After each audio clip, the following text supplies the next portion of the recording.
अच्छा, अब हम प्लेटलेट्स के बारे में पढ़ते हैं। प्लेटलेट्स क्या हैं? थ्रोम्बोसाइट्स भी इनको कहते हैं, ठीक है। अच्छा, ये सेल्स नहीं है, मैंने आपको जिस तरह पहले बताया था सेल और सेल लाइक प्रोडक्ट का वर्ड यूज़ किया हुआ था पहले। इसका मतलब है सेल लाइक प्रोडक्ट, इसलिए लफ्ज़ इस्तेमाल किया था प्लेटलेट्स के लिए क्योंकि सेल नहीं है, सेल की तरह है, not cells but are fragments of large cells of bone marrow called megakaryocytes. मैंने आपको बताया था कि ब्लड सेल्स बोन मैरो के अंदर बनते हैं, बोन के अंदर जो बोन मैरो होती है उसके अंदर ब्लड सेल्स बनते हैं। अब ये भी बोन मैरो के अंदर बनेंगे, लेकिन इन्होंने कैसे बनना है? बोन मैरो के अंदर लार्ज सेल्स होते हैं जिनको मेगा कैरियोसाइट्स कहते हैं। मेगा मतलब बड़ा, कैरियो मतलब न्यूक्लियस, साइट मतलब सेल। लार्ज न्यूक्लियस वाला सेल है, देखो इसका न्यूक्लियस कितना बड़ा है, ठीक है। ये जो मेगा कैरियोसाइट है ये सेल टूट जाएगा, इसके छोटे छोटे टुकड़े हो जाएंगे और वो प्लेटलेट्स बन जाएंगी। तो ये सेल्स नहीं है बल्कि फ्रेगमेंट्स, टुकड़े हैं large cells of bone marrow के। वो कौन से लार्ज सेल्स है बोन मैरो के? मेगा कैरियोसाइट्स, ये उनके फ्रेगमेंट्स हैं, प्लेटलेट उनके छोटे छोटे टुकड़े हैं। अब जब चूँकि ये सेल्स ही नहीं है तो इनके पास अपना न्यूक्लियस पिगमेंट भी नहीं होता, ठीक है।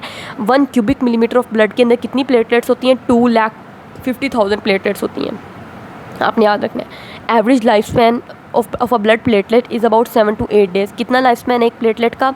7 to 8 डेज़, एक हफ्ता। मतलब इसने ब्लड के अंदर रहना है, उसके बाद इसने ख़त्म हो जाना है, नई प्लेटलेट्स आना शुरू हो जाएंगी। इनका फंक्शन क्या है? अब ये फंक्शन की हेडिंग आप हेडिंग्स बना के लिखा करें, फंक्शन की हेडिंग आ जाएगी platelets help in blood clotting. Platelets ने ब्लड क्लोट करवाना है, जिस तरह के कभी आपको कट लग गया, कट लगने से ब्लड निकलता रहता है, खून निकलता रहता है, लेकिन थोड़ी देर बाद अब देखते हैं ब्लड आपका क्लोट हो जाता है, वहाँ पे खून निकलना बंद हो जाता है क्योंकि वहाँ पे एक ब्लड क्लोट बन जाता है। वो ब्लड क्लोट क्या करता है?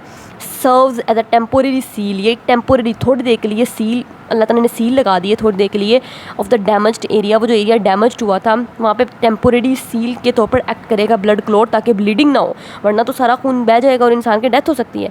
तो इतनी प्लेटलेट्स इंपॉर्टेंट होती हैं। यही वजह है कि आप देखेंगे डेंगू फीवर में ना पर्सन के प्लेटलेट्स की sharp decrease in the number of platelets, बहुत जल्दी से तादाद कम होती है प्लेटलेट्स की ब्लड के अंदर।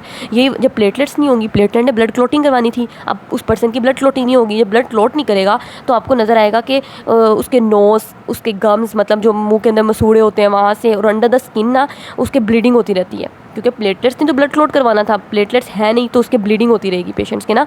नाक से भी उसके खून निकलता रहेगा, मुंह से उसका खून निकलता रहेगा और अंडर द स्किन भी खून निकलता रहेगा, ठीक है। अब ये एक पस क्या होती है? देखें हमारे पास ना, जाहिर सी बात है, हमने पढ़ा वाइट ब्लड सेल्स के दरमियान में और बैक्टीरिया के दरमियान में फ़ाइट होती है।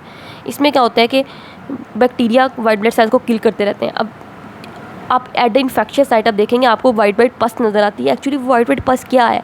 वो हमारे वाइट ब्लड सेल्स किल हुए हैं। तो वो कहते हैं कि वाइट ब्लड सेल्स बेचारे हमारे डाई कर जाते हैं in the process of killing the germs. जब जरासीमों को मारा जा रहा होता है, बैक्टीरिया और वाइट ब्लड सेल के दरमियान में फ़ाइट चल रही होती है, तो ये केमिकल कुछ ऐसे रिलीज़ करते हैं उससे वाइट ब्लड सेल की डेथ हो जाती है। ये जो डेड वाइट ब्लड सेल्स होते हैं बेचारे एक्यूमुलेट कर जाते हैं and make the white substance, और फिर ये चूँकि वाइट होते हैं तो वाइट सब्सटेंस आपको नज़र आएगी वहाँ पे, वो उसको पस कहते हैं। एट द इन्फेक्शियस साइट, जो इन्फेक्शन साइट होगी वहाँ पे आपको वाइट पस नज़र आएगी। वो पस एक्चुअली क्या है? वो हमारे डेड वाइट ब्लड सेल्स हैं। हमारे वाइट ब्लड सेल्स शहीद हो गए उस जंग में जो कि वाइट ब्लड सेल और बैक्टीरिया के दरमियान में चल रही थी, और ये जो वाइट कलर की सब्सटेंस है पस, ये शहीद हुए मतलब हमारे डेड वाइट ब्लड सेल्स ही हैं।